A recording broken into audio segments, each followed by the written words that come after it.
ಇವತ್ತಿನ ಒಂದು ವಿಡಿಯೋದಲ್ಲಿ ಏನು ತಿಳಿಸಿಕೊಡ್ತಾ ಇದ್ದೀನಿ ಅಂದರೆ, 2 ಎಕ್ಕದೆಲೆಯ ಸಹಾಯದಿಂದ ನೀವು ಇಷ್ಟಪಟ್ಟವರು ಸ್ತ್ರೀ ಆಗಿರ್ಬೋದು ಅಥವಾ ಪುರುಷ ಆಗಿರ್ಬೋದು, ಅವರನ್ನು ನೀವು ಸಂಪೂರ್ಣವಾಗಿ ನಿಮ್ಮ ಕೈ ವಶ ಮಾಡಿಕೊಳ್ಳಬೇಕು ಅಥವಾ ವಶೀಕರಣ ಮಾಡ್ಕೋಬೇಕು ಅಥವಾ ನಿಮ್ಮ ಹತ್ರ ಬರಬೇಕು ಅಂತ ಮಾಡ್ಕೋತಿದ್ರೆ ಈ ಒಂದು ತಂತ್ರವನ್ನು ಮಾಡಬೇಕಾಗುತ್ತೆ. ಆ ತಂತ್ರ ಏನಪ್ಪ ಅಂತ ನಾನು ನಿಮಗೆ ಸಂಪೂರ್ಣವಾಗಿ ಮಾಹಿತಿ ಕೊಡ್ತೇನೆ. ಇನ್ನೂ ನಮ್ಮ ಚಾನಲ್ಗೆ ಸಬ್ಸ್ಕ್ರೈಬ್ ಆಗಿಲ್ಲ ಅಂದರೆ ಈ ಕೂಡಲೇ ಸಬ್ಸ್ಕ್ರೈಬ್ ಮಾಡಿಕೊಳ್ಳಿ, ಹಾಗೆ ಲೈಕ್ ಮಾಡಿ, ಶೇರ್ ಮಾಡಿ, ನಿಮ್ಮ ಅನಿಸಿಕೆಗಳೆಲ್ಲ ಕಮೆಂಟ್ನಲ್ಲಿ ತಿಳಿಸಿ. ವೀಕ್ಷಕರೇ, ನಿಮ್ಮದು ಯಾವುದೇ ಒಂದು ಕಠಿಣ ಸಮಸ್ಯೆ ಆಗಿರ್ಬೋದು, ಗಂಡ ಹೆಂಡತಿ ಸಮಸ್ಯೆ, ಅತ್ತೆ ಸೊಸೆ ಕಿರಿಕಿರಿ, ವಿದ್ಯಾಭ್ಯಾಸದಲ್ಲಿ, ಹಣಕಾಸಿಂದು ಯಾವುದೇ ಒಂದು ಸಮಸ್ಯೆ ಆಗಿದ್ರೂ ಡಿಸ್ಪ್ಲೇನಲ್ಲಿ ನಂಬರ್ ಕಾಣ್ತಾ ಇರ್ಬೋದು.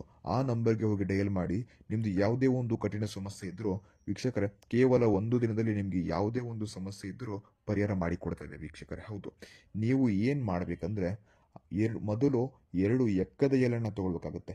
2 ಎಕ್ಕದ ಎಲೆಯನ್ನು ತಗೊಂಡ್ಬಿಟ್ಟು ನೀವು ಯಾರನ್ನ ವಶ ಅಥವಾ ವಶೀಕರಣ ಮಾಡ್ಕೋತೀರಾ ನೋಡಿ, ಅವರ ಹೆಸರನ್ನ ಒಂದು ಎಲೆಯ ಮೇಲೆ ಬರೆದು ಬಿಟ್ಟು ಇನ್ನೊಂದು ಎಲೆಯ ಮೇಲೆ ನಿಮ್ಮ ಹೆಸರನ್ನ ಬರೀಬೇಕಾಗ್ತದೆ.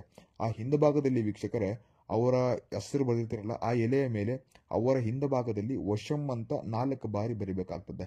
ಬರೆದ ನಂತರ ಆ 2 ಎಲೆ ಜೋಡಿಸ್ಬಿಟ್ಟು ನೀವು ಒಂದು ಕಪ್ಪು ದಾರದಿಂದ ಕಟ್ಟಬೇಕಾಗುತ್ತೆ. ಕಟ್ಟಿದ ನಂತರ ನೀವು ಅದನ್ನು ಏನು ಮಾಡಬೇಕಂದ್ರೆ, ಆ ಯಾವ ಗಿಡದಿಂದ ನೀವು ಆ ಒಂದು ಎಲೆಯನ್ನು ಕಿತ್ಕೊಂಡು ಬಂದಿರ್ತಾರೆ ನೋಡಿ, ಆ ಗಿಡಕ್ಕೆ ಕಟ್ಟಿ ಈ ಒಂದು ಸರಳವಾದ ಮಂತ್ರವನ್ನು ಹೇಳಬೇಕಾಗ್ತದೆ. ಆ ಮಂತ್ರ ಏನಪ್ಪಾ ಅಂದರೆ, ಓಂ ಕಾಮೋ ಸಂವೋಹಿಣಿ ಸರ್ವವಶಂ ಪಟ್ ಸ್ವಹ ಅಂತ ಈ ಥರ ಹೇಳಿ. ಈ ಮಂತ್ರವನ್ನು ನೀವು ಎಷ್ಟು ಬಾರಿ ಆದರೂ ಪಠನೆ ಮಾಡಬಹುದು. ಪಠನೆ ಮಾಡಿಬಿಟ್ಟು ವೀಕ್ಷಕರೇ ಆ ಒಂದು ಕಟ್ಟಿದ್ದು ಎಕ್ಕದ ಗಿಡಕ್ಕೆ ಏನು ಕಟ್ಟಿರ್ತೀರ ಆ ಎಲೆ, ಅದನ್ನು ಹಿಂದೆ ತಿರುಗದೆ ನೋಡಿ ಮನೆಗೆ ಬನ್ನಿ ಸಾಕು.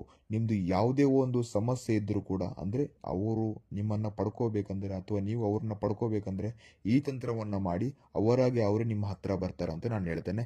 ಇನ್ನೂ ನಮ್ಮ ಚಾನಲ್ಗೆ ಸಬ್ಸ್ಕ್ರೈಬ್ ಆಗಿಲ್ಲ ಅಂದರೆ ಈ ಕೂಡಲೇ ಸಬ್ಸ್ಕ್ರೈಬ್ ಮಾಡಿಕೊಳ್ಳಿ, ಹಾಗೆ ಲೈಕ್ ಮಾಡಿ, ಶೇರ್ ಮಾಡಿ. ಅವರು ಒಂದೇ ಒಂದು ದಿನದಲ್ಲಿ ಬರಬಹುದು, ನೀವು ಆ ಥರ ಮಾಡಿಕೊಳ್ಳಬಹುದು. ನಮಸ್ಕಾರ.